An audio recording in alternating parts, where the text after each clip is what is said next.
Certa noite, Paulo teve uma visão em que o Senhor lhe disse: Não tenha medo, pelo contrário, fale e não fique calado, porque eu estou com você e ninguém ousará lhe fazer mal, pois tenho muito povo nesta cidade.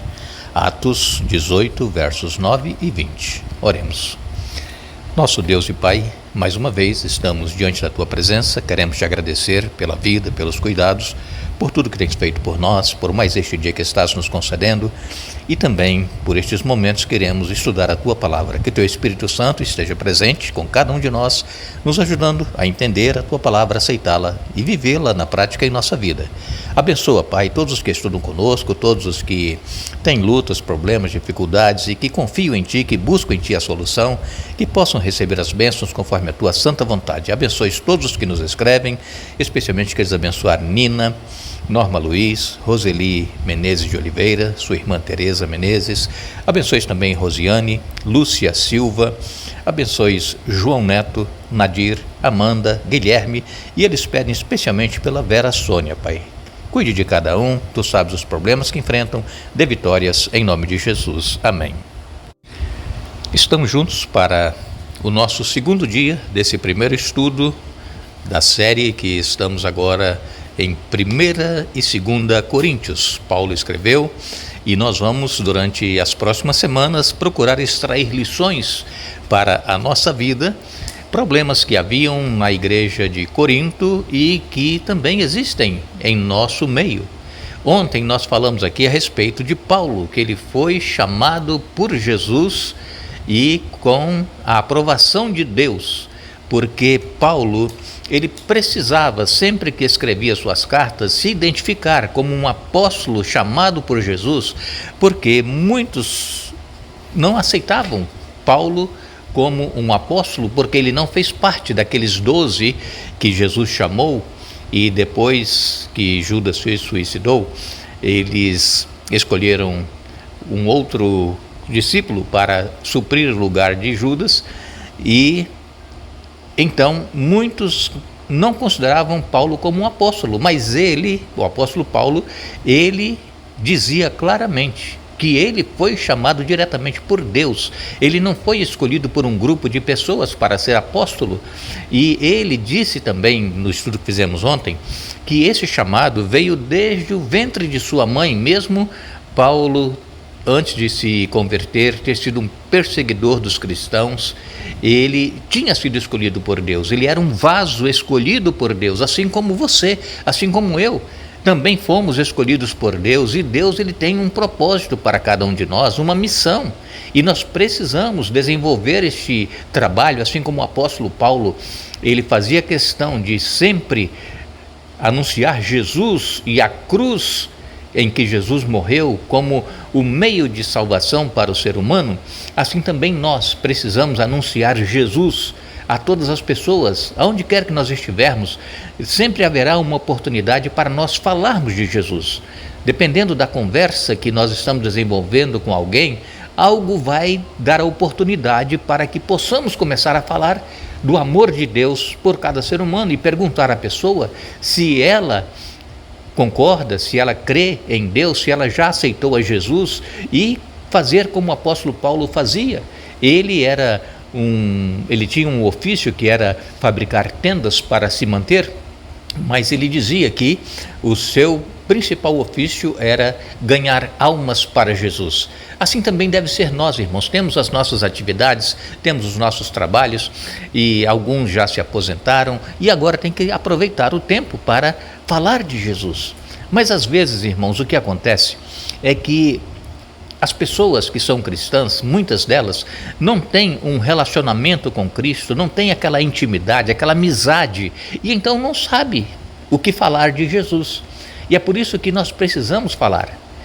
Quando nós desenvolvemos este relacionamento com Deus, quando nós vamos crescendo nessa intimidade com Deus, através do estudo da Bíblia e da oração, nós sempre teremos algo a falar do amor de Deus por cada ser humano. O apóstolo Paulo, quando ele se converteu, ele foi para a Arábia, e lá na Arábia ele passou 3 anos se aprofundando no estudo da Bíblia, que na época era o Antigo Testamento, especialmente as profecias que falavam sobre Jesus. Por quê? Porque Paulo ele já era judeu, cria no Deus verdadeiro que nós cremos, mas ele era fariseu, ele era uma pessoa que procurava cumprir à risca aquilo que o farisaísmo ensinava, e ele, crendo já em Deus, ele então foi agora, depois de se converter na estrada de Damasco, se aprofundar no conhecimento das profecias que apontavam para Jesus. E ali, nesses 3 anos que ele passou, ele aprendeu tudo o que ele precisava aprender. Ele já era um erudito, ele era eloquente, falava bem, ele tinha muita cultura. E agora, isso, juntando com o seu conhecimento das profecias que apontavam para Jesus e que realmente confirmavam que Jesus era o Messias prometido e que veio, viveu, morreu, mas ressuscitou e voltou para os céus, então Paulo agora, ele juntou a crença que ele já tinha em Deus com agora a fé em Jesus. Então nós precisamos, irmãos, também nos aprofundar no estudo da Bíblia, no conhecimento das profecias, apontando para os últimos dias que nós estamos vivendo e que Jesus, ele prometeu que vai voltar exatamente nesses dias em que nós estamos vivendo. E nós só vamos saber isso e falar sobre isso se nós estudarmos. Se nós não estudarmos, nós vamos ficar sempre como crianças espirituais, sempre se alimentando daquele leite espiritual e nunca nos aprofundando, comendo comidas sólidas para nós crescermos espiritualmente. Paulo, ele, antes de ir para Corinto, ele estava em Atenas, e antes de Atenas, ele estava em Bereia e também em Tessalônica. Eu quero ler com vocês, você anote aí para depois você ler na sua Bíblia, porque são muitos versículos, mas anote aí para você ler depois, para você conhecer essa história. Atos 17, a partir do verso 16, lembrando a vocês que o livro de Atos foi escrito por Lucas, e aqui no livro de Atos ele conta a história do que aconteceu com os apóstolos após a ascensão de Jesus. Então, por isso existe esse Atos dos Apóstolos. Então, aqui no capítulo 17 de Atos, a partir do verso 16, Paulo escreveu: Enquanto Paulo esperava por eles em Atenas, ficou muito indignado ao ver ídolos por toda a cidade. Por isso, ia à sinagoga debater com os judeus e com os gentios tementes a Deus e falava diariamente na praça pública a todos que ali estavam. Paulo também debateu com alguns dos filósofos epicureus e estoicos. Quando lhes falou de Jesus e da ressurreição, eles perguntaram: o que esse tagarela está querendo dizer? Outros disseram: parece estar falando de deuses estrangeiros. Então, levaram Paulo ao conselho da cidade e disseram: pode nos dizer que novo ensino é esse? Você diz coisas um tanto estranhas e queremos saber o que significam. Convém explicar que os atenienses, bem como os estrangeiros que viviam em Atenas, pareciam não fazer outra coisa senão discutir as últimas novidades. Então Paulo se levantou diante do conselho e assim se dirigiu aos seus membros: Homens de Atenas, vejo que em todos os aspectos vocês são muito religiosos, pois enquanto andava pela cidade, reparei em seus diversos altares. Um deles trazia a seguinte inscrição: ao Deus desconhecido. Esse Deus que vocês adoram sem conhecer é exatamente aquele que lhes falo. Eu vou parar por aqui, mas você pode continuar lendo o capítulo 17, a partir do verso 16. Aqui, como eu disse para vocês, Paulo estava em Atenas, ele não estava planejando ir a Atenas nessa ocasião, mas como ele estava sendo perseguido, foi perseguido em Tessalônica, depois ele foi para Bereia, passou a ser perseguido também na Bereia, e aí ele foi para Atenas antes de ir para Corinto. E lá em Atenas, ele viu muitos deuses, né? Ele disse aqui: olha, eu vejo que vocês são muito religiosos. Ele viu altares para todo tipo de Deus, e ele encontrou um altar ao Deus desconhecido. Vejam, irmãos, a oportunidade que ele teve de falar da sua fé, do nosso Deus, porque os gregos, eles não criam. Eles não aceitavam, eles eram filósofos, eles eram pessoas que discutiam sempre as últimas novidades, não estavam preocupados com coisas espirituais. E então Paulo começa a falar desse Deus que eles adoravam e que não conheciam. E então ele apresenta aqui o Deus que criou todas as coisas, que é o Senhor dos céus e da terra, que Deus, esse Deus que nós servimos, não habita em templos feitos por mãos humanas e que também não é servido por homens, por pessoas. Vejam, que testemunho maravilhoso de Paulo lá em Atenas, aproveitando a oportunidade daquele altar que ele viu ao Deus desconhecido.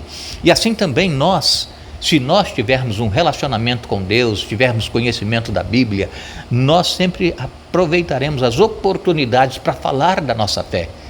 E sem forçar a pessoa a crer naquilo que nós cremos. Sempre lembrando, conforme nós estudamos na última série que tivemos, nunca forçar ninguém a aceitar e acreditar naquilo que nós cremos. Nós temos que falar com certeza, com firmeza, com mansidão e sabendo que é o Espírito Santo que vai trabalhar na mente e no coração daquelas pessoas. Agora, depois nós encontramos aqui Paulo em Corinto, em Atos capítulo 18, a partir do verso 1, veja aqui o que aconteceu em Corinto. Algum tempo depois, Paulo deixou Atenas e foi para Corinto. Ali encontrou um judeu chamado Áquila, natural do Ponto, que havia chegado recentemente da Itália com sua esposa Priscila, depois que Cláudio César expulsou todos os judeus de Roma. Paulo foi morar e trabalhar com eles, pois eram fabricantes de tendas como ele. Todos os sábados, Paulo ia à sinagoga e buscava convencer tanto judeus como gregos. Depois que Silas e Timóteo chegaram da Macedônia, Paulo se dedicou totalmente à pregação da palavra e testemunhava aos judeus que Jesus era o Cristo. Mas quando eles se opuseram a Paulo e o insultaram, ele sacudiu o pó da roupa e disse: vocês são responsáveis por sua própria destruição. Eu sou inocente. De agora em diante pregarei aos gentios. Então, aqui deixa claro que Paulo, a primeira coisa que ele fazia quando chegava numa cidade era ir a uma sinagoga. Por quê? Porque ele era judeu. E ele então começava a falar para os judeus acerca do Deus verdadeiro, acerca do que eles criam. E depois então Paulo começava a falar sobre Jesus, porque os judeus, a maioria não aceitava Jesus como Messias e ainda hoje não aceita. E Paulo então, ele chegou a ser expulso das sinagogas também, porque eles não queriam que Paulo falasse a respeito de Jesus. E Paulo então, ele disse: olha, vocês são responsáveis por sua própria destruição. Eu sou inocente e de agora em diante pregarei aos gentios. Foi quando então ele não mais se reuniu em sinagogas, mas ele começou a trabalhar com os gentios. Quando ele saiu dali, ele foi à casa de Tício Justo, um gentil temente a Deus, que morava ao lado da sinagoga. Crispo, o líder da sinagoga, e toda a sua família creram no Senhor. Muitos outros em Corinto também ouviram Paulo, creram e foram batizados. E então vejam, ele foi expulso da sinagoga, não podia mais falar nas sinagogas, falar de Jesus. E então ele foi numa casa ao lado, onde morava Tício Justo, que era gentil, mas era temente a Deus, não era ainda convertido, e ele morava ao lado da sinagoga. Crispo era o líder da sinagoga, ele creu na pregação de Paulo e aceitou o Senhor. Então aqui em Atos 18, no verso 9, é o verso que nós estamos lendo para vocês todos os dias. Certa noite, o Senhor falou a Paulo numa visão: não tenha medo, continue a falar e não se cale, pois estou com você e ninguém o atacará, nem lhe fará mal, porque muita gente nesta cidade me pertence. E então Paulo permaneceu ali por 1 ano e meio ensinando a palavra de Deus. É bem possível que alguém que esteja nos ouvindo já foi também proibido de falar de Jesus quando estava dando estudo bíblico, quem sabe foi até mandado embora de uma casa e a pessoa não queria mais ouvir a falar de Jesus e do Evangelho. Isso acontece, mas, como disse aqui, Deus, através do Espírito Santo, a Paulo: não tenha medo, pelo contrário, fale e não fique calado, porque eu estou com você. Então nós não deveremos ter medo, não ficar calado, falar com prudência, com sabedoria, não insistindo para que a pessoa aceite aquilo que nós estamos falando, mas deixando que o Espírito Santo trabalhe para converter aquele que está ouvindo falar da palavra de Deus. Nós agradecemos a vocês que estiveram conosco hoje estudando a Bíblia. Vamos retornar amanhã para dar sequência ao estudo da semana e mais uma vez desejamos que o Espírito Santo esteja presente conosco, nos ajudando a termos o nosso coração aberto para entendermos, aceitarmos e vivermos aquilo que Deus quer que nós vivamos em nossa vida. Que Deus nos abençoe.